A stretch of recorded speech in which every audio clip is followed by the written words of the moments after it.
लिखा है आपके भाग्य में विधाता ने, और कब होगी संतान, कब होगा अपना घर और कब मिलेगा वर, कब माँ लक्ष्मी करेंगी आप पर कृपा, इन सभी प्रश्नों का एक ही उत्तर, ज्योतिष एवं वास्तु समाधान, सुख अमृत भाग्य कुंडली, भारतीय ज्योतिष की सर्वाधिक सर्वश्रेष्ठ चमत्कारी उपयोग सहित संपूर्ण भाग्य का सरल अनुवाद।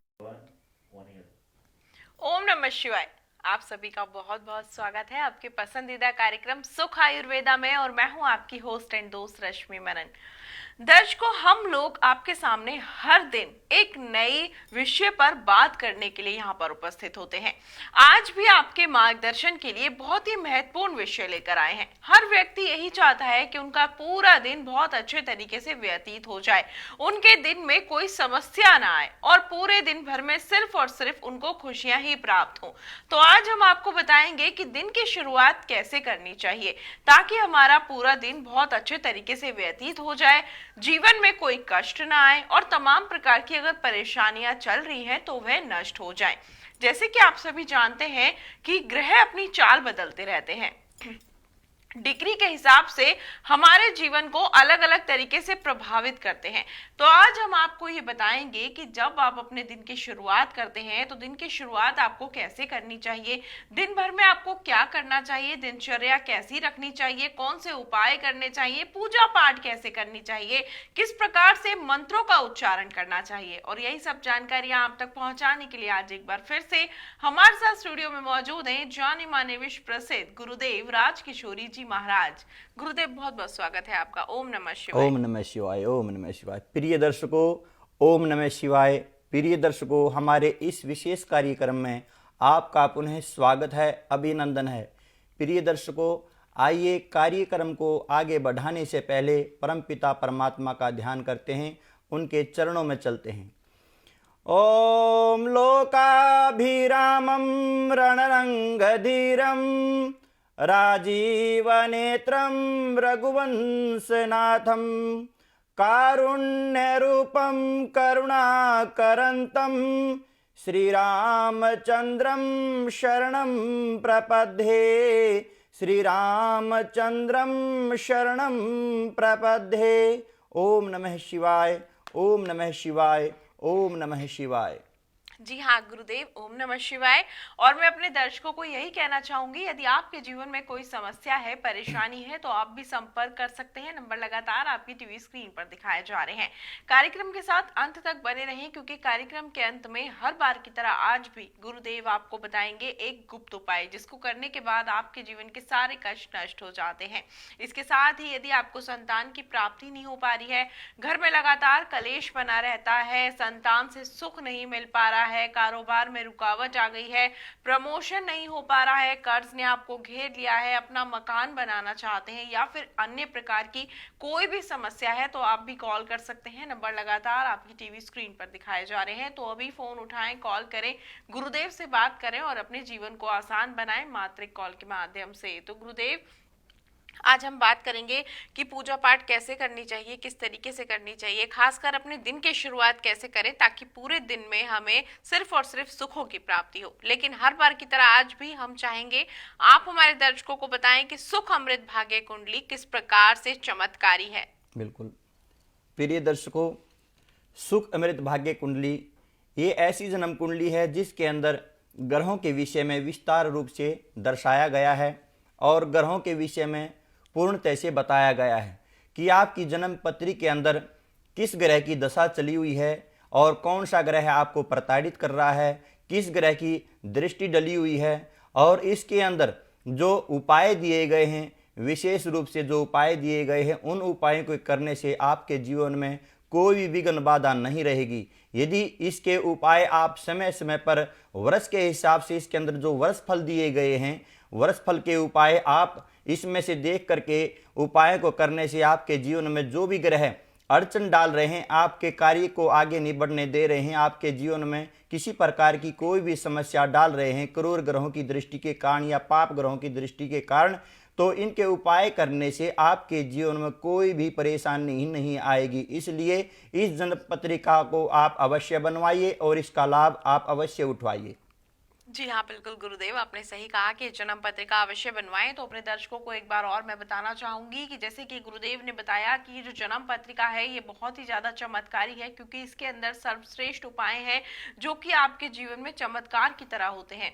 आप उनको करते हैं तो आपके जीवन के सारे कष्ट नष्ट हो जाते हैं, आपका जीवन आसान हो जाता है, क्योंकि हर एक व्यक्ति के मन में सिर्फ ये भावना रहती है कि किसी तरीके से हमें हमारे भविष्य के बारे में जानकारी प्राप्त हो जाए, जिसकी वजह से लोग काफी जगह जाते हैं, ज्योतिषाचार्यों के पास जाते हैं, तमाम प्रयास करते हैं। कोई टैरो के माध्यम से अपने जीवन के बारे में जानने का प्रयास करता है, कोई जन्म पत्रिका का विश्लेषण करवाता है, कोई हस्तरेखा के माध्यम से प्रयास करता है, तो कोई फेस रीडिंग करवाता है।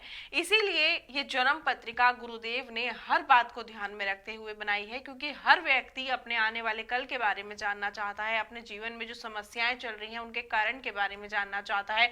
तो इस जन्म पत्रिका आप विश्लेषण खुद कर पाएंगे, जो समस्याएं आ रही हैं उसके कारणों को खुद जान पाएंगे, अपने भविष्य के बारे में जान पाएंगे और समय रहते उपाय भी कर पाएंगे, क्योंकि इसमें उपाय भी विद्यमान है। तो जल्द से जल्द कॉल करें और ये जन्म पत्रिका बनवा लें।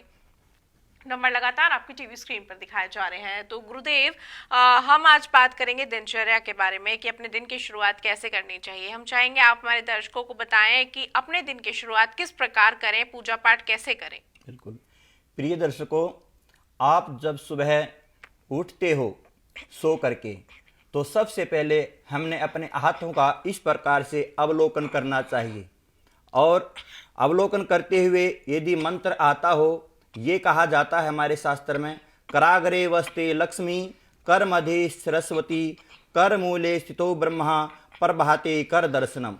फिर इन हाथों को इस प्रकार से मल करके और अपने मुंह के ऊपर से मल लेना चाहिए और गायत्री मंत्र का उच्चारण करना चाहिए। इसी प्रकार ये 3 बार इस क्रिया को करते हुए भगवान का स्मरण करना चाहिए, और फिर अपनी चारपाई से उठते समय पैर नीचे रखने से पहले पृथ्वी माता का स्पर्श करना चाहिए, पृथ्वी माता को नमस्कार करना चाहिए, बोलना चाहिए, हे पृथ्वी माता, हे माता भूमि देवी, मैं आपके ऊपर मैं अपने चरण रखने जा रहा हूँ, मेरे इस शरीर से किसी प्रकार का कोई भी पाप ना हो, क्योंकि इस धरा के ऊपर छोटे छोटे ऐसे जीव जंतु हैं, कीड़ी मकोड़े, जो आपके हाथों से आपके पैरों के नीचे आ करके मर जाते हैं, तो इसलिए वो पाप आपको ना लगे। पृथ्वी माता से इस प्रकार आप प्रार्थना करके अपनी दिनचर्या को आगे बढ़ाएं। उसके पश्चात आप स्नान करते हैं, स्नान इत्यादि करते हैं।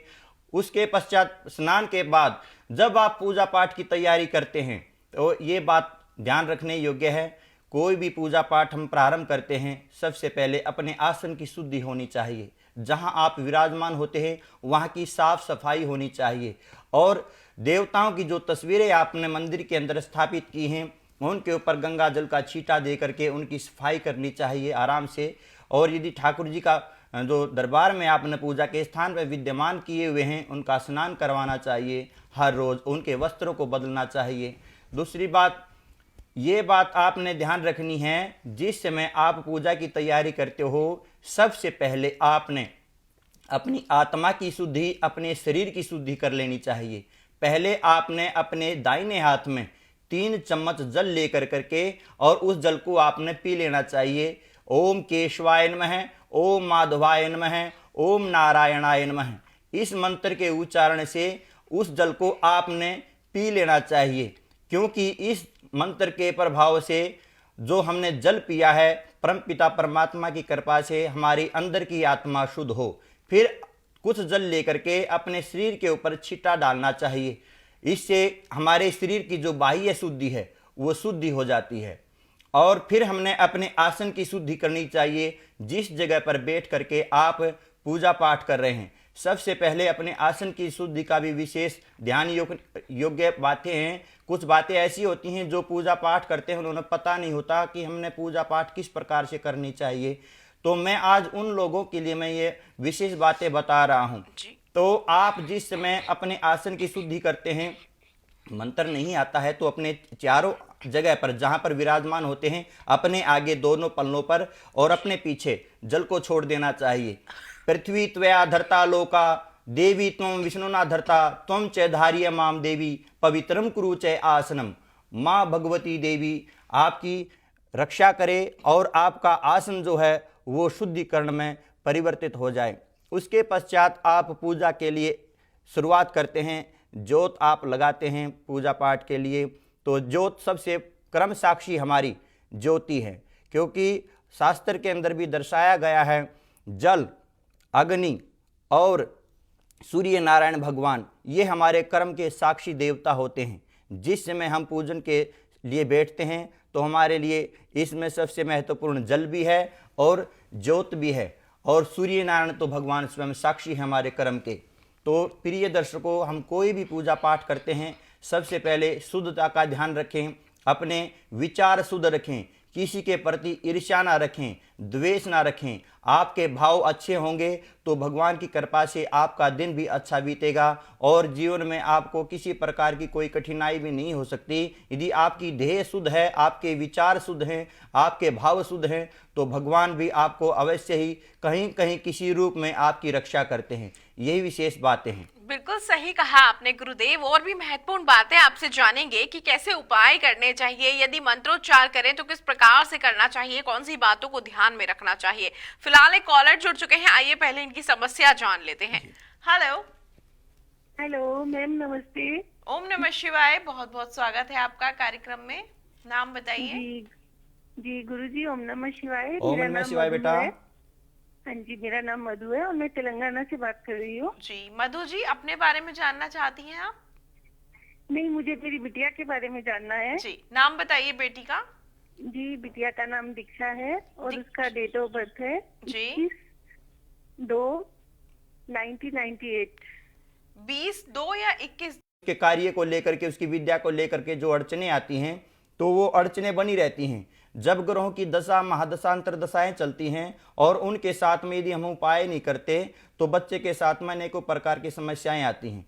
तो इसमें मैं आपको बता रहा हूं, कुंडली के अंदर सूर्य ग्रहण दोष भी बना हुआ है और गुरु चांडाल योग भी बना हुआ है। इस ग्रह की जो अंतरदशा चली हुई है उससे शनि देवता भी प्रसन्न हो और आगे चल के कोई समस्या ना आए। बृहस्पतिवार के व्रत आप कर सकते हैं अपनी बेटी के निमित्त, यदि आप कर सकते हैं तो और भी अच्छी बात है। और इनके उपाय आगे चल करके बच्ची का व्यक्तिगत रूप से मिलना चाहती हैं या वीडियो कॉल के माध्यम से बात करना चाहती हैं तो उसके लिए आप अपॉइंटमेंट फिक्स करवा सकती हैं।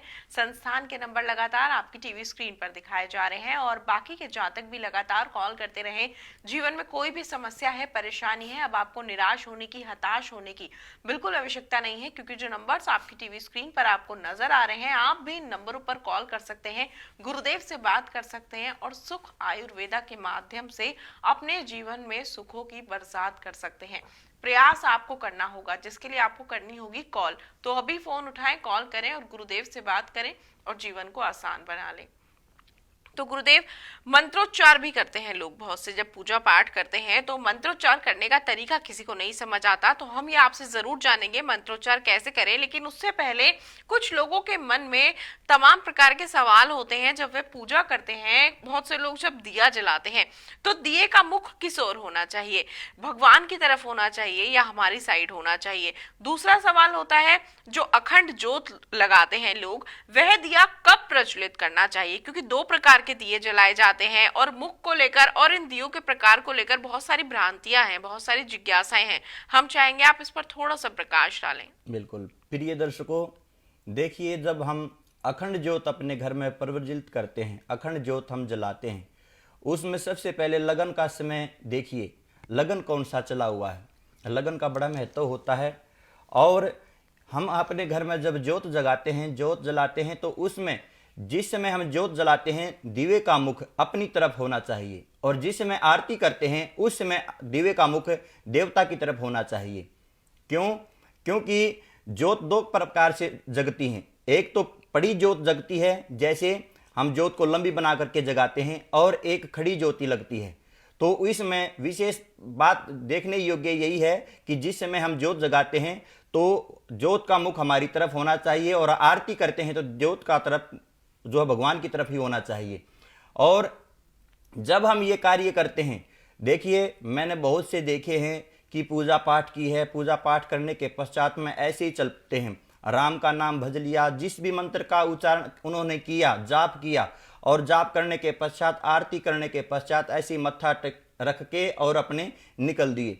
ऐसे कभी नहीं करना चाहिए, क्योंकि जो भी जाप पूजा पाठ आप करते हो उसका पुण्य इंद्र देवता जी ले जाते हैं। इसके लिए विशेष ध्यान रखने योग्य यही बात है, जब आप पूजा पाठ करते हो, जाप करते हो, आरती करते हो, तो इसका सारा श्रेय भगवान को अर्पण करना चाहिए कि हे नारायण, हे परमपिता परमात्मा, आज का जो हमने पूजा पाठ किया है वो आपको समर्पण है, वो हम आपको समर्पित करते हैं। उसके बदले भगवान आपको, आपकी जो जीवन के अंदर कोई भी समस्या ना हो और आपको जो लाभ प्रदान हो, वो ऐसा आशीर्वाद आपको प्रदान करते हैं। प्रिय दर्शकों, ये भूल आप कभी मत करें। इस बात को विशेष ध्यान से रखें कि मैं जो भी पूजा पाठ करूं, पूजा पाठ करने के पश्चात चम्मच जल से लेकर के और वो जल नीचे छोड़ते समय बस यही बोलना है, मंत्र यदि आपको नहीं आता है सिर्फ यही बोलना है, परम पिता परमात्मा को मेरे द्वारा किया गया जो पूजा पाठ है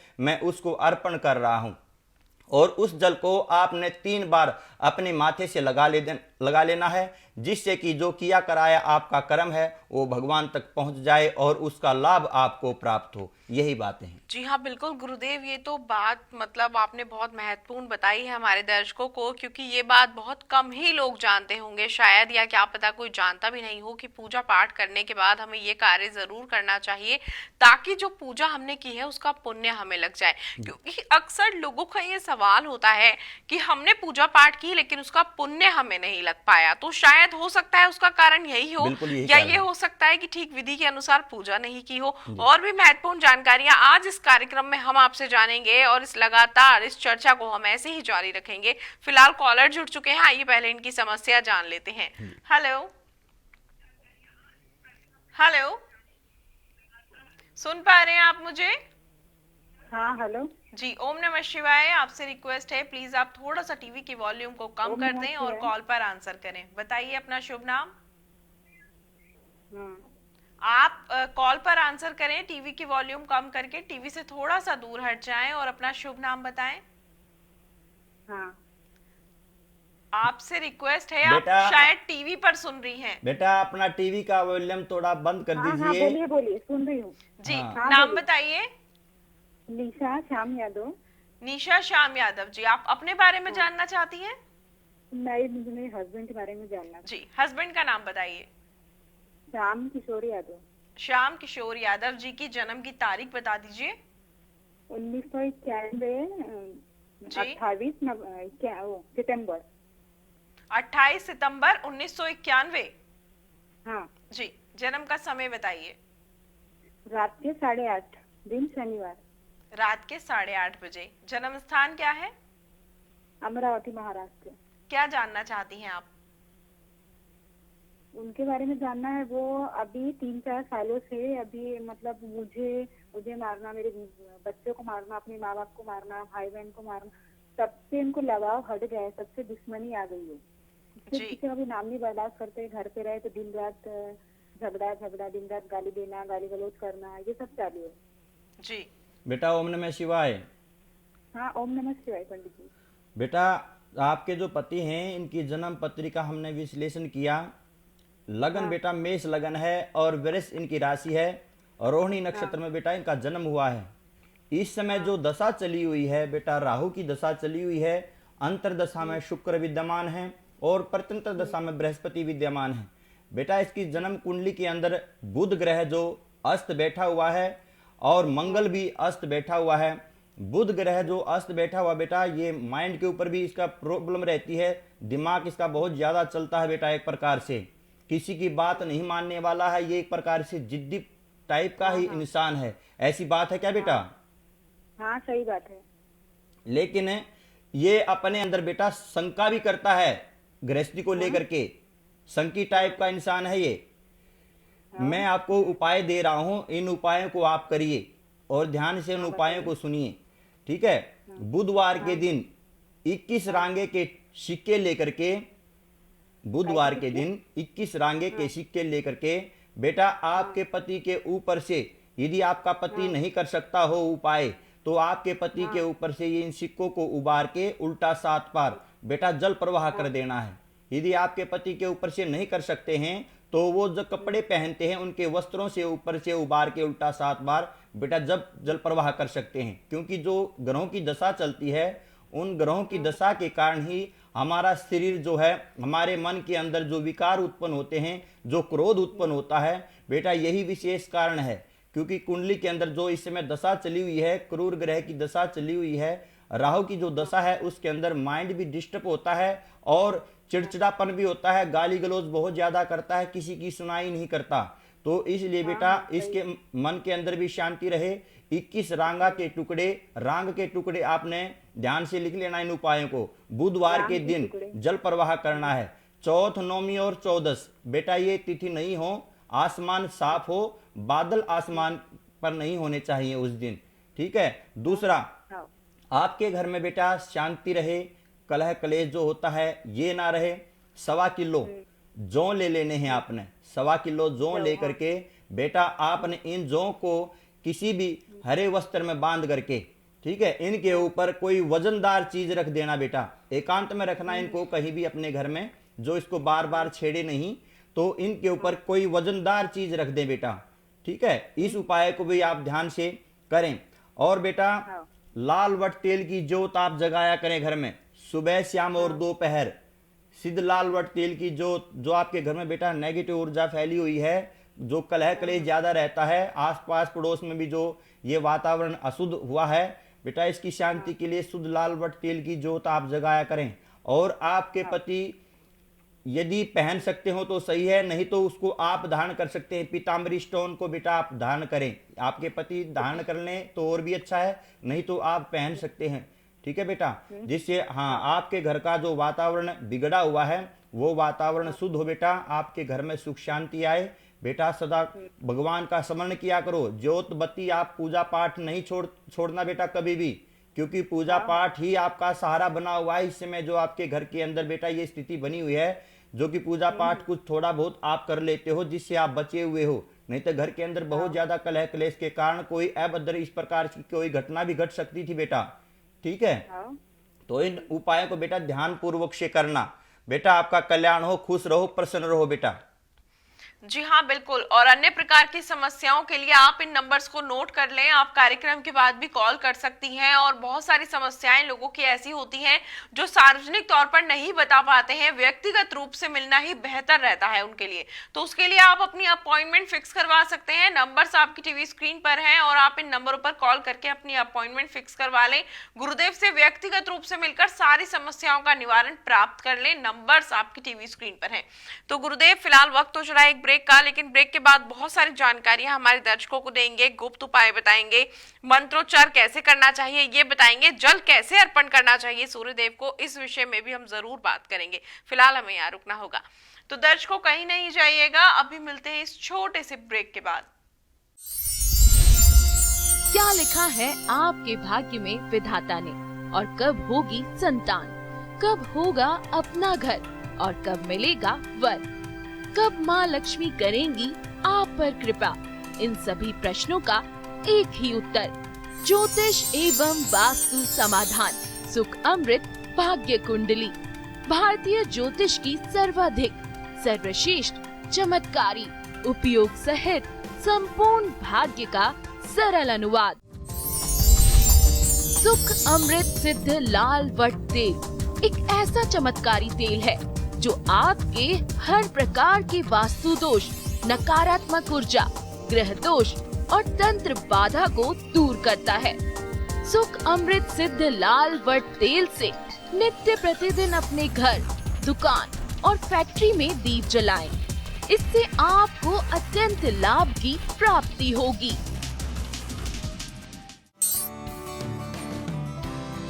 सभी प्रकार की बीमारियों में एक लाभदायक औषधि सुख अमृत महाऔषधि। सुख अमृत महाऔषधि एक ऐसी औषधि है जो प्रभु की प्रार्थना और विशेष आशीर्वाद से तैयार की गई है, जिसके नियमित सेवन से आप अपने शरीर में आश्चर्यजनक परिणाम देख सकते हैं। यही नहीं, इसके सेवन से अनेक प्रकार के गंभीर रोगों में भी आपको लाभ मिलेगा।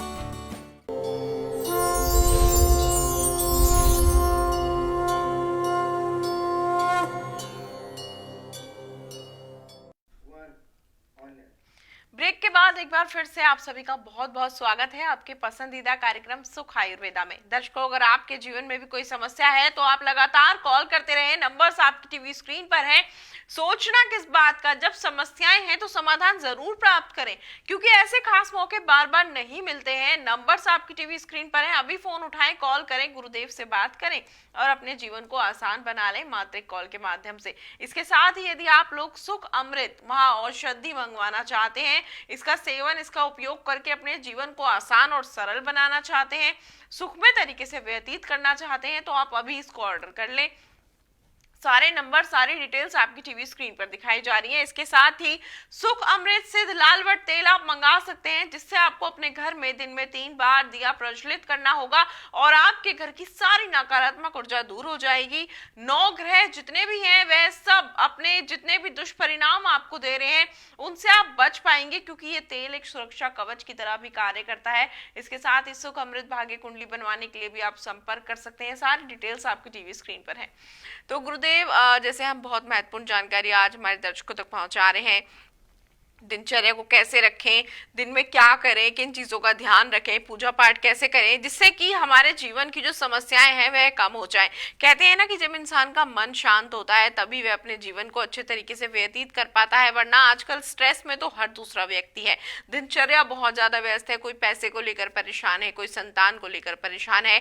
लेकिन आज का ये कार्यक्रम बेहद महत्वपूर्ण होगा सभी के लिए, ताकि उनके जीवन के कष्टों से वह पार लग सकें, अपने जीवन को आसान बना सकें। साथ ही हम कार्यक्रम के अंत में गुप्त उपाय भी बताएंगे हमारे दर्शकों को। लेकिन अभी हम चाहेंगे आप बताएं कि मंत्रोच्चार करते समय किन चीजों का ध्यान रखें, किस तरीके से मंत्रोच्चार करना चाहिए। प्रिय दर्शकों, एक बात मैं आपको बोलता हूं, ये कोई जरूरी नहीं है कि मंत्र सभी को आते हों। भाव विदते देव भव, यानी कि भावना के अंदर ही देवता वास करते हैं, भाव के अंदर ही वास करते हैं देवी देवता। यदि आपके अंदर भाव है पूजा पाठ करने के लिए, तो आपका जो किया गया कर्म है, पूजा पाठ जो की गई है, वो आपकी सफल होगी।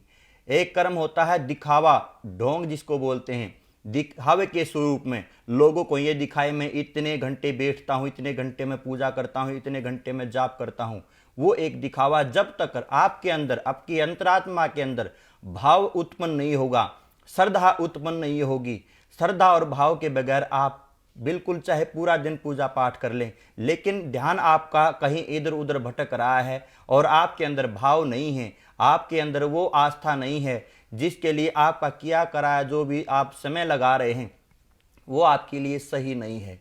देखिए, हम जब भी पूजा पाठ करते हैं, विचारणीय बात यही है कि जिस देवता के निमित्त हम पूजा कर रहे हैं उसके प्रति हमारी आस्था बहुत दृढ़ आस्था होनी चाहिए, बहुत ज़बरदस्त आस्था होनी चाहिए कि हाँ, मेरे लिए यही इष्ट है, मेरे लिए यही सब कुछ है। और दूसरी बात, जब आप भोजन करते हैं दिन में, सुबह या आप किसी समय, सबसे पहले मैं सुबह का भोजन के विषय में बता रहा हूँ। जिस समय आप सर्वप्रथम भोजन करते हैं, सबसे पहले भोग लगाना चाहिए भगवान का, इष्ट देवता का, जो भी आपके पूजा पाठ के स्थान पर देवी देवता हैं उनका भोग लगाना चाहिए, ठाकुर जी का भोग लगाना चाहिए। भोग लगाने के पश्चात ही आपने भोजन करना चाहिए। और दूसरी बात, जब भी आपके घर में भोजन पकता है, जो माताएं बहनें भोजन पकाती हैं उसमें विशेष जानकारी होनी चाहिए। भोजन कभी भी अशुद्ध अवस्था में न पकाएं। स्नान इत्यादि के पश्चात ही आपने अपने रसोई में प्रवेश करना चाहिए, क्योंकि भोजन से ही हमारी दिनचर्या शुरू होती है। जैसा खाया अन्न वैसा हो गया मन।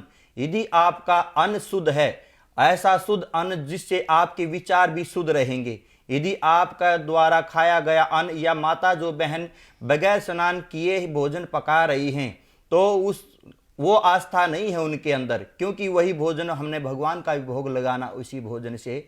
लेकिन आप कोई भी कार्य करते हो, पूजा पाठ से संबंधित है, रसोई बनाने से संबंधित है, रसोई में आप जब भी जाएं, माता बहनों से मेरी हाथ जोड़ करके विनती है कि भोजन बनाएं तो स्नान इत्यादि के पश्चात ही भोजन बनाना चाहिए। और सर्वप्रथम जो आप रोटी, पहली रोटी निकालते हैं वो गाय की होनी चाहिए, गौ माता के लिए रोटी होनी चाहिए पहली रोटी। और बाद की जो सबसे लास्ट की रोटी रह जाती है उस रोटी को कुत्ते के लिए निकालना चाहिए। और देखिए, कुत्ता जो होता है बगैर झोली का भिखारी होता है। जो भगवान ने इस सृष्टि में जितने भी जीव जंतु दिए हैं ये सभी इंसान पर निर्भर हैं। यदि हम इनकी भी चिंता करेंगे, इनके लिए भी हम कुछ निकालते हैं और भोजन इत्यादि हम जो खाते हैं तो गाय के लिए भी और कुत्ते के भी लिए हमें अपने हाथों से ये निकालना चाहिए। ये एक प्रकार से दान का भी कार्य करता है। जैसा आप दान करोगे उसी प्रकार से आपको उसका लाभ मिलेगा, इसका फल भी आपको प्राप्त होगा, आपके घर में सुख शांति भी आएगी। प्रिय दर्शकों, एक बात की बात है, बहुत पुराने समय की बात है। राजा ने अपनी प्रजा से पूछा कि भाई मैं पूरी प्रजा का राजा हूँ और मेरे मन में कुछ विचार घूम रहे हैं, मैं सोच नहीं पा रहा हूँ उन विषयों के बारे में, और वो ऐसे विचार हैं कि मैं मन ही मन ये सोच रहा था कि भगवान है इस संसार में, तो भगवान कहाँ पर रहते हैं और भगवान करते क्या हैं, भगवान कब हंसते हैं और भगवान कब रोते हैं। ये राजा ने अपनी प्रजा से प्रश्न किया, लेकिन प्रजा में किसी ने भी इस बात का उत्तर नहीं दिया। तो वहाँ पर जो उनके राजपुरोहित थे राजा जी के, तो राजपुरोहित भी चिंता में डल गए, क्योंकि उन्होंने भी उस समय उस उत्तर का पता नहीं था। फिर राजा ने अपने राजपुरोहित से कहा कि राजपुरोहित जी आप ही बताइए, भगवान कहाँ रहते हैं, भगवान क्या करते हैं, भगवान कब हंसते हैं और भगवान कब रोते हैं। तो प्रिय दर्शकों, उस समय उसको चिंता हुई, उसने समय मांगा राजा से। राजपुरोहित ने समय मांगा कि महाराज जी मैं 1 या 2 दिन का मेरे को समय दे दीजिए, मैं इसका उत्तर आपको अवश्य दूंगा। तो वो अपने घर पर आए। घर पर आने के पश्चात में उनकी तो भूख और नींद उड़ गई, उन्हें चिंता पड़ गई कि कहीं मैं इसका उत्तर नहीं दे पाया तो राजा जी मेरे को दंड देंगे। तो उन्होंने, उसके यहाँ एक पुत्र था, उसके पुत्र ने देखा कि इसके जो है मेरे पिताजी न तो खाना खा रहे हैं, न किसी से बात कर रहे हैं, चिंता में रहते हैं। तो उन्होंने पूछा अपने पिताजी से, पिताजी क्या बात है। ब्राह्मण ने कहा, राजपुरोहित ने कहा, बेटा ऐसे ऐसे बात है, राजा जी ने मेरे से एक प्रश्न किया है और उसका उत्तर चाहिए महाराज को। क्या प्रश्न है। उन्होंने कहा कि भगवान कहाँ रहते हैं, भगवान क्या करते हैं, भगवान कब हंसते हैं और भगवान कब रोते हैं। बेटा इन प्रश्नों के उत्तर मेरे पास नहीं हैं, मैं विचार रहा था लेकिन इस प्रश्नों के उत्तर मेरे पास नहीं हैं, तो बेटा मैं बहुत चिंता में हूँ और मेरे को कल जा कर के राज्य में इस राजा के प्रश्नों का उत्तर मैंने देना है। तो लड़के ने कहा, पिताजी आप चिंता ना करें, इन प्रश्नों के उत्तर मैं स्वयं महाराज को दूंगा। बेटा आप तो छोटे बालक हो, आप कैसे दोगे, बेटा महाराज हैं वो, क्रोध में बेटा कुछ भी दंड दे सकते हैं। नहीं पिताजी आप चिंता ना करें, आप जाइए और महाराज से कहिए, महाराज जी ये तो कुछ भी प्रश्न नहीं थे आपके, इनके तो उत्तर मेरे पुत्र ही दे देगा।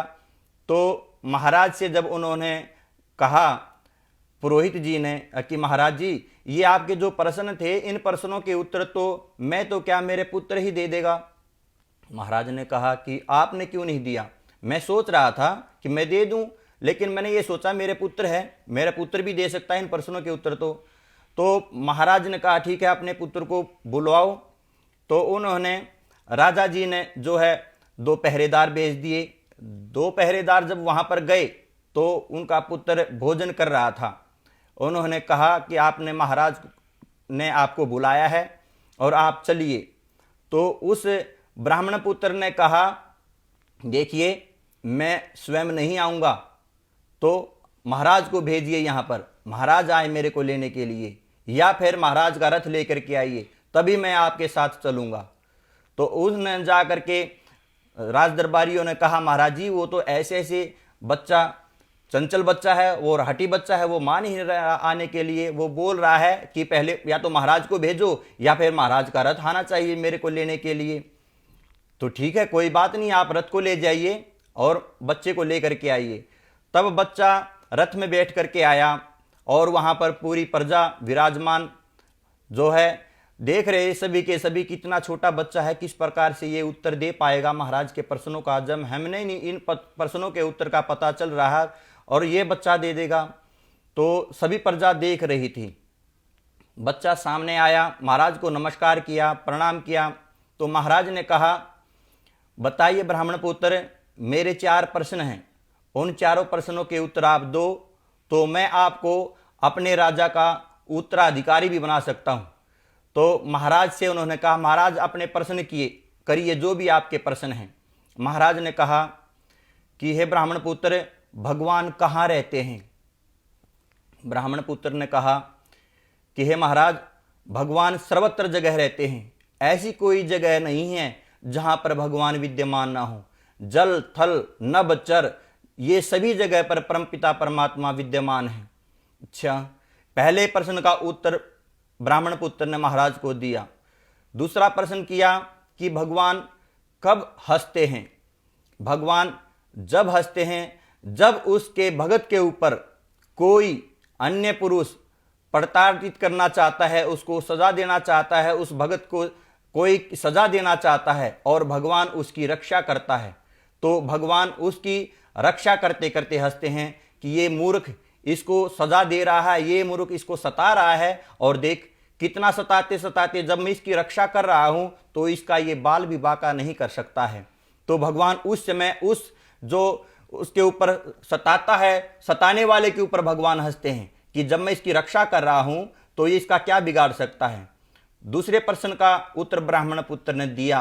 तो तीसरे प्रश्न का उत्तर के विषय में पूछने लगे कि महाराज आप तीसरे प्रश्न के विषय में बताइए, आपका तीसरा प्रश्न क्या है?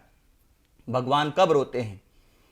ब्राह्मण पुत्र ने कहा, महाराज देखिए, भगवान जब रोते हैं जब उसके भक्तों पर अस्माकम कोई कष्ट आ जाता है तो उस कष्ट को देख करके भगवान रो पड़ते हैं। जिस प्रकार से ध्रुव के ऊपर भी कष्ट आया था, प्रहलाद के ऊपर भी कष्ट आए थे, तो उन कष्टों को देख करके भगवान रो पड़ते हैं। भगत के ऊपर जब जब कष्ट आते हैं तो भगवान रो देते हैं। तीसरे प्रश्न का उत्तर भी मिल गया राजा जी को। अब चौथे प्रश्न की बारी आई कि महाराज आपका चौथा प्रश्न क्या है? महाराज ने कहा कि भगवान क्या करते हैं? ब्राह्मण पुत्र ने कहा, महाराज इस प्रश्न का उत्तर देने के लिए आपने एक कार्य करना पड़ेगा। बोलिए। जहां आप विराजमान हैं वहां मैं आऊं, वहां पर आपकी गद्दी पर मैं बैठूं, और जहां मैं खड़ा हूं उस जगह पर आप आकर के खड़े हों तो मैं इस प्रश्न का उत्तर आपको दे सकता हूं। ठीक है, महाराज ने कहा, कोई बात नहीं, 1 मिनट की तो बात है। महाराज जी वहां पर जो है उस बच्चे के जगह पर आ गए और बच्चे को, ब्राह्मण पुत्र को राजगद्दी पर बैठा दिया। तो महाराज ने कहा, राजा जी बोले, बताओ मेरे को इस प्रश्न का उत्तर। ब्राह्मण पुत्र ने आदेश दिया, सुनिए, इस समय मैं राजा हूं, ब्राह्मण पुत्र नहीं हूं। ठीक है, इस समय मैं राजा हूं, मैं राजा के अधिकारी के रूप में बैठा हुआ हूं, और आपको इस बात का अभी भी प्रश्न का उत्तर नहीं मिला। आपको अग्नि मेरे को उत्तर नहीं मिला। देखिए, भगवान ये करते हैं, राजा को भिखारी बना सकते हैं और भिखारी को राजा बना सकते हैं। ये भगवान के अंदर पावर है, ये भगवान के अंदर अक्षमता है। तो इस समय आप देखिए कि मैं आपकी गद्दी पर बैठा हुआ हूं और आप मेरी जगह पर खड़े हुए हैं, तो मैं चाहूं इस समय कुछ भी कर सकता हूं, आपके पूरे राज को हड़प सकता हूं, अपने अंडर में ले सकता हूं, और आपको मैं सजा दे सकता हूं, कुछ भी। तो यही भगवान के कार्य होते हैं। देखिए, जब जब किसी भगत के ऊपर कोई भी कष्ट आते हैं तो भगवान रो पड़ते हैं और हंसते उस मूर्ख के ऊपर हैं। जब भगत को कोई भी कष्ट दे रहा है तो उस कष्ट देने वाले के ऊपर भगवान हंस देते हैं। और भगवान तो सर्वत्र जगह विद्यमान है, ऐसी कोई जगह नहीं है प्रिय दर्शकों जहां परमपिता परमात्मा विद्यमान ना हो। हर जगह पर वो विराजमान है और भगवान की यही लीला है। जो दिनचर्या होती है, आपने देखा होगा कभी पहले के समय कि एक पीढ़ी में देखा कि आपके पूर्वज जो है बहुत ही गरीबी में थे, खाने के लाले पड़ते थे, समय से भोजन भी नहीं मिल पाता था, और दूसरी तीसरी पीढ़ी में जाकर के देखते हैं तो उसके परिवार में सुख शांति है, ऐश्वर्य है, गाड़ियां हैं, मकान हैं, सारी सुविधाओं से भरपूर मात्रा में उनको आनंद मिला हुआ है। तो यही परमपिता परमात्मा करते हैं।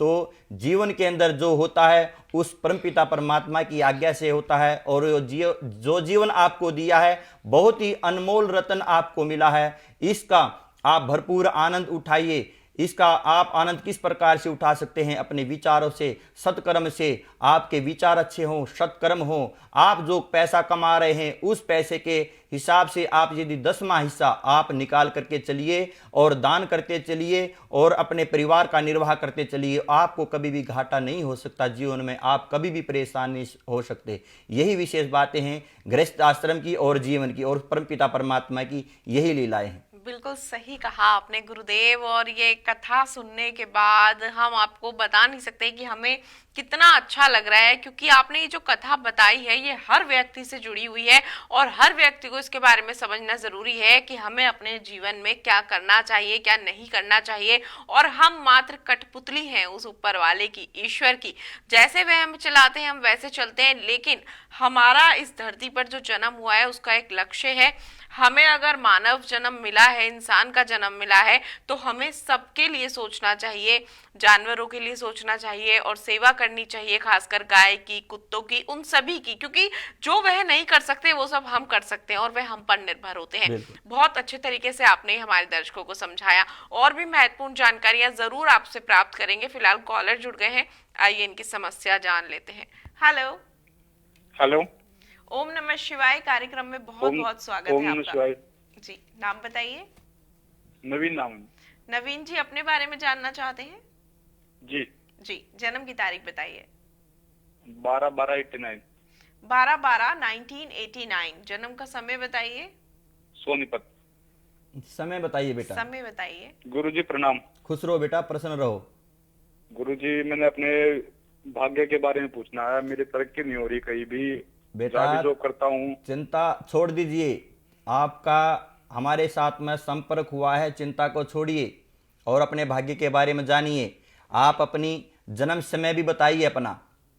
जन्म स्थान गुरुजी सोनीपत है। सोनीपत में जन्म टाइम क्या है बेटा? जन्म का टाइम बताइए। सुबह का गुरुजी 8 बजे, 8 AM। सुबह 8 बजे। जी, आपको परेशान होने की बिल्कुल आवश्यकता नहीं है। गुरुदेव जन्म पत्रिका तैयार कर रहे हैं, अवश्य ही आपका मार्गदर्शन करेंगे। 12/12/1989 यही बताया आपने? जी गुरुजी। जी गुरुजी। बिल्कुल बिल्कुल।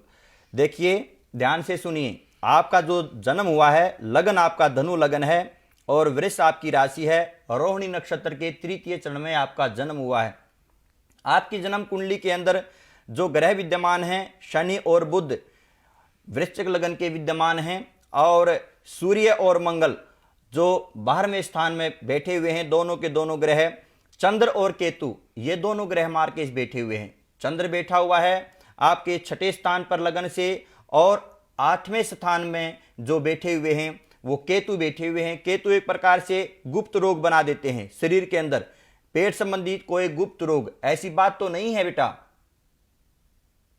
गुरुजी आप कोई गुप्त रोग, कोई गुप्त बीमारी तो नहीं है पेट के अंदर? कोई पेट की समस्या रहती है गुरुजी। पेट की दिक्कत रहती है आपको? जी गुरुजी। इस समय जो दशा चली हुई है, बृहस्पति की दशा चली हुई है और बृहस्पति के अंदर शनि विद्यमान है अंतरदशा में और प्रत्यंतर दशा में शुक्र चले हुए हैं। देखिए मैं आपको कुछ उपाय दे रहा हूं, उन उपायों को करिए आप। पहले ये बताइए आप काम क्या करते हैं बेटा? गुरुजी मैं प्राइवेट नौकरी करता हूँ गुरुजी, फैक्ट्री में। प्राइवेट नौकरी कर रहे हैं? हाँ जी गुरुजी। बेटा कुछ इंसानों को आपने कुछ पैसे दे रखे हैं, कुछ पैसे फंसे हुए हैं आपके? नहीं गुरुजी। बेटा ध्यान रखिए, मेरे से गुप्त ना रखिए, मैं बता रहा हूं किस नाम के बंदे हैं वो, और ध्यान से सुनिए। जो आपकी हाँ गुरुजी याद आ गया, 2 बंदे को दे रखे गुरुजी, वैसे याद आ गुरुजी। ठीक है, RKSM इन नाम के बंदों से बेटा यदि आप लेन देन करते हैं तो ध्यान पूर्वक से करें, क्योंकि इन बंदों को आप पैसा दोगे तो झगड़े होकर के ही पैसे निकल सकते हैं बेटा, नहीं तो पैसे नहीं निकलेंगे। ठीक है, मैं उपाय दे रहा हूं, इन उपायों को ध्यान से सुनिए बेटा। एक तो आपने बुधवार के दिन अपने वजन के बराबर का, ठीक है, अपने वजन के बराबर का कच्चा कोयला जल प्रवाह करना है। और बेटा केले की पूजा किया करो आप, जितना भी हो सके केले की पूजा किया करो। और उस दिन केला ना खाएं तो आपके लिए और भी अच्छा है, पूजा कर सकते हो, केला नहीं खाना है। हाँ, हल्दी का तिलक लगा सकते हैं, हल्दी का तिलक आपके लिए और भी अच्छा है। और बेटा शनि महाराज को प्रसन्न किया करो, शनि जी पर ज्योत जगाया करो, प्रसाद लेके जाया करो, गुड़ का, चने का या उड़द की खिचड़ी बना करके ये लेकर के जाया करो। भगवान शनिदेव जी की पूजा किया करो बेटा। और कभी कभार अपने हाथों से शनिवार के दिन डकोत को दान किया करो बेटा, जिसको आप शनि को आप प्रसन्न करो। डकोत का सामान मैं आपको बताता हूं कौन सा। 1.25 मीटर का तो काला कपड़ा और 7 प्रकार का अनाज 5.25 किलो, 250 ग्राम सरसों का तेल, 1 लोहे की कोई चाकू या कोई कील और 11-21 रुपये बेटा अपने हाथ से डकोत को दान किया करो। शनिवार 1 साल में कर लेना, ठीक है, क्योंकि 2023 तक आपके ऊपर ये अंतर्दशा शनि जी की चलेगी। तो ये उपाय आप करना, आपके जीवन में कोई भी परेशानी ना आए। और दूसरा बेटा, घर के अंदर सुख अमृत सिद्ध लाल वट तेल की जोत जगाया करो, ठीक है, घर में सुख शांति आए। और आपके लिए जो मैं बता रहा हूं औषधि, जो आपके पेट के अंदर दर्द रहता है बेटा, इसके लिए सुख अमृत औषधि का प्रयोग करो, ठीक है। सुख अमृत औषधि का प्रयोग करना है, गर्म या गुनगुने पानी के साथ में 2 ढक्कन डाल करके बेटा इसका प्रयोग करना है भोजन करने के बाद में, ठीक है। इसका प्रयोग करो और आपका कल्याण हो बेटा। सदा सुखी रहो, प्रसन्न रहो, खुश रहो बेटा। जी हाँ, बिल्कुल। और बाकी के दर्शक भी लगातार कॉल करते रहे, आप क्या सोच रहे हैं, क्योंकि हर व्यक्ति अपने जीवन के लिए समाधान जरूर चाहता है। तो आप भी अभी कॉल करें, गुरुदेव से बात करें और गुरुदेव से मार्गदर्शन प्राप्त करके अपने जीवन को आसान बना लें। नंबर लगातार आपकी टीवी स्क्रीन पर दिखाए जा रहे हैं। इसके साथ ही सुख अमृत महाऔषधि मंगवाना चाहते हैं तो जरूर संपर्क करें, क्योंकि ये महाऔषधि बहुत ही चमत्कारी औषधि है। इसके लिए सारी जड़ी बूटियां हिमालय से लाई गई हैं, जिनका निरीक्षण खुद गुरुदेव ने किया है। उसके बाद बहुत सारी औषधियों को मिलाने के बाद इसको तैयार किया गया है। हवन, यज्ञ, मंत्रोच्चार के बाद इसको सिद्ध किया गया है, इसको अभिमंत्रित किया गया है, ताकि आप इससे पूर्ण रूप से लाभान्वित हो सके। यदि कोई रोग है, किसी ग्रह की वजह से आपके ऊपर कोई बाधा है या फिर नकारात्मक ऊर्जाओं की वजह से कोई प्रॉब्लम है, तो वह सारी प्रॉब्लम्स इसके मात्र सेवन से दूर हो जाती हैं। तो आप जरूर इसको मंगवा सकते हैं। नंबर आपकी टीवी स्क्रीन पर लगातार दिखाए जा रहे हैं। तो गुरुदेव गुप्त उपाय के बारे में जरूर बात करेंगे, लेकिन जो लोग रोज सूर्यदेव को जल अर्पित करते हैं, तो जल अर्पण किस प्रकार से करना चाहिए, कौन सी चीजों को ध्यान में रखना चाहिए? बिल्कुल प्रिय दर्शकों, जब आप सुबह जल देते हैं, पहली तो बात, आपने पात्र कैसा लिया है। आपने जो लोटा लिया है वो लोटा आपने तांबे का लोटा लेना है। तांबे का लोटा लेकर के ही जल आपने देना है। और जल के अंदर कभी भी खाली जल नहीं देना चाहिए सूर्य भगवान को। जल के अंदर या तो रोली डालिए आप, या आपके पास में फूल हो तो आप फूल डाल सकते हैं। तो फूल डाल करके, गुलाब के फूल डाल करके आप सूर्य भगवान को जल दें। जब भी आप जल देंगे तो खड़े होकर के जल दोगे तो आपके पैरों में छींटे नहीं लगे। इस प्रकार का विशेष ध्यान रखिए कि आपके पैरों में छींटे ना लगे। तो सूर्य भगवान को जल दो तो ऊपर उठा करके, लोटे को ऊपर उठा करके और भगवान सूर्य नारायण की तरफ देखते हुए और आप जल दे रहे हो, तो उसकी जो किरणें हैं वो आपके ऊपर डलें। जल में से जो किरणें निकलेंगी वो आपके शरीर के ऊपर डलें। तो आप हमेशा इस प्रकार से जल दोगे तो भगवान सूर्य नारायण की कृपा से जो किरणें आपके शरीर के ऊपर डलेंगी वो आपके ताप संताप को मेटने वाली किरणें होंगी। आपके शरीर में एक प्रकार से जो ऊर्जा प्रदान करने वाली होंगी। और उस प्रकार से आप इन हर रोज सूर्य भगवान को अर्घ्य प्रदान करते रहिए और आपके जीवन में कभी भी कोई आंखों से संबंधित, सिर में दर्द रहने से संबंधित ऐसी परेशानी नहीं आएगी, क्योंकि सूर्य भगवान इसके कारक हैं। अग्नि के कारक हैं, जो हमारी रोशनी के कारक है, सूर्य भगवान रोशनी के कारक हैं। तो आप ये अर्घ्य दोगे तो सूर्य भगवान प्रसन्न होते हैं। इस प्रकार से सूर्य अर्घ्य देना चाहिए। जी बिल्कुल, आपने सही कहा। इसके साथ ही यश, कीर्ति, मान सम्मान, प्रतिष्ठा, ऊंचे पद की प्राप्ति भी हो जाएगी। तो बिल्कुल आपने सही कहा कि अपने जीवन को यदि आसान, खुशहाल और भविष्य को उज्जवल बनाना चाहते हैं तो सूर्यदेव को जल अर्पण करें, उसके साथ ही ठीक विधि के अनुसार करें। तो गुरुदेव, बहुत सारे लोग, जैसे आज घर गृहस्थी की बात हो रही है, दिनचर्या की बात हो रही है, पूजा पाठ की बात हो रही है, अपने आंगन में तुलसी का वृक्ष लगा देते हैं, कोई बालकनी में लगा देता है, कोई छत पर लगा देता है, वहां रोज पूजा अर्चना करते हैं, जल भी देते हैं।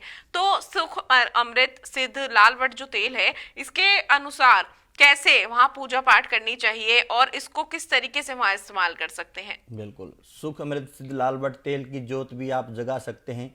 तुलसी का पौधा, यदि आप अपने घर में तुलसी का पौधा लगाया है तो उसका देखिए, ध्यान रखिए पौधे का। पहली बात तो आपने पौधा किस दिशा में लगाया है।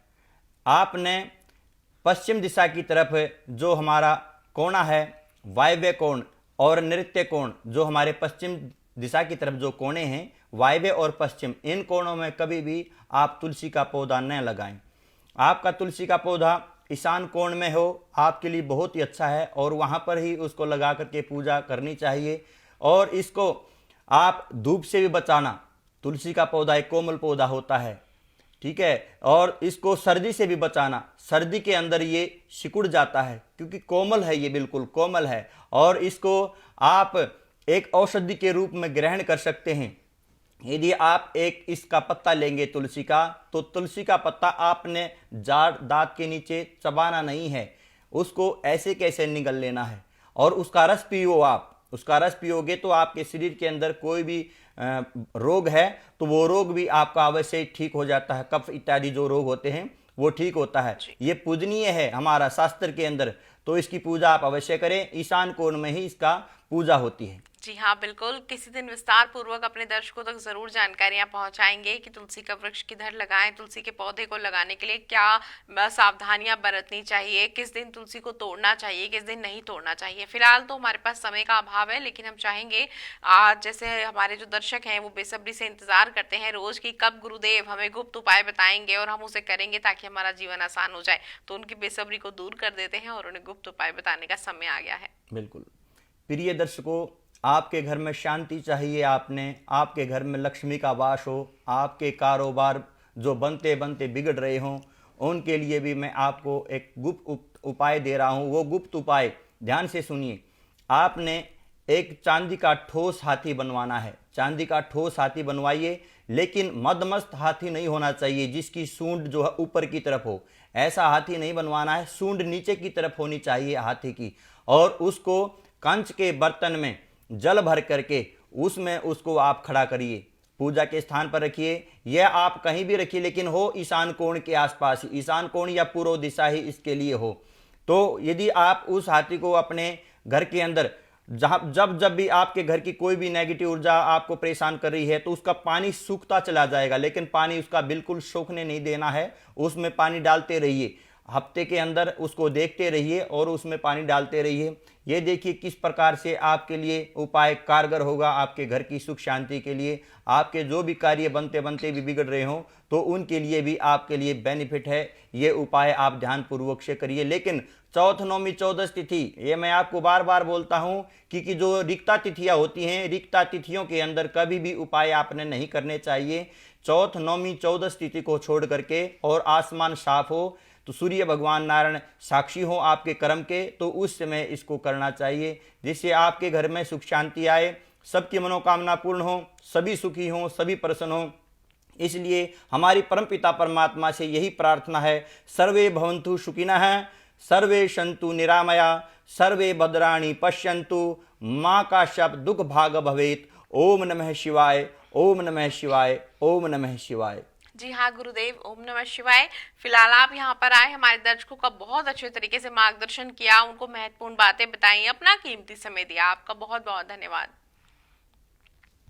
तो दर्शकों, नंबर्स आपकी टीवी स्क्रीन पर हैं। जिनका कॉल कार्यक्रम के समय नहीं लग पाया है, उनको निराश होने की बिल्कुल आवश्यकता नहीं है। वह संस्थान के नंबर नोट कर लें और कार्यक्रम के बाद संपर्क कर सकते हैं। इसके साथ ही सुख अमृत महाऔषधि मंगवाने के लिए भी आप कॉल कर सकते हैं। सुख अमृत सिद्ध लालवर तेल, जो कि किसी चमत्कार से कम नहीं है, 9 ग्रहों को ध्यान में रखते हुए इस तेल को तैयार किया गया है। आप इसका उपयोग कर सकते हैं, अपने जीवन को आसान बना सकते हैं। और उसके साथ ही सुख अमृत भाग्य जन्म पत्रिका बनवाना बिल्कुल ना भूलें, क्योंकि ये भाग्य कुंडली ऐसी कुंडली है जो आपके भाग्य को उज्जवल बना देती है। इसमें विद्यमान है आपके जीवन की सारी समस्याएं, सारे कष्ट और ग्रहों की चाल, और उसके अनुसार जो उपाय आपको करने चाहिए वह सारे उपाय इसमें विद्यमान है। तो आप जरूर इसको बनवा लें। सारे नंबर आपकी टीवी स्क्रीन पर हैं। इस खास मौके को बिल्कुल हाथ से नहीं जाने दें, क्योंकि ऐसे मौके बार बार नहीं मिलते। और फिलहाल हम चाहेंगे आज्ञा, आपसे होगी फिर से मुलाकात अगले एपिसोड में नए विषय के साथ। तब तक के लिए मुझे भी दीजिए आज्ञा। ओम नमः शिवाय। क्या लिखा है आपके भाग्य में विधाता ने, और कब होगी संतान, कब होगा अपना घर, और कब मिलेगा वर, कब माँ लक्ष्मी करेंगी आप पर कृपा। इन सभी प्रश्नों का एक ही उत्तर, ज्योतिष एवं वास्तु समाधान, सुख अमृत भाग्य कुंडली। भारतीय ज्योतिष की सर्वाधिक, सर्वश्रेष्ठ, चमत्कारी, उपयोग सहित संपूर्ण भाग्य का सरल अनुवाद। सुख अमृत सिद्ध लाल वट तेल एक ऐसा चमत्कारी तेल है जो आपके हर प्रकार के वास्तु दोष, नकारात्मक ऊर्जा, ग्रह दोष और तंत्र बाधा को दूर करता है। सुख अमृत सिद्ध लाल वट तेल से नित्य प्रतिदिन अपने घर, दुकान और फैक्ट्री में दीप जलाएं। इससे आपको अत्यंत लाभ की प्राप्ति होगी।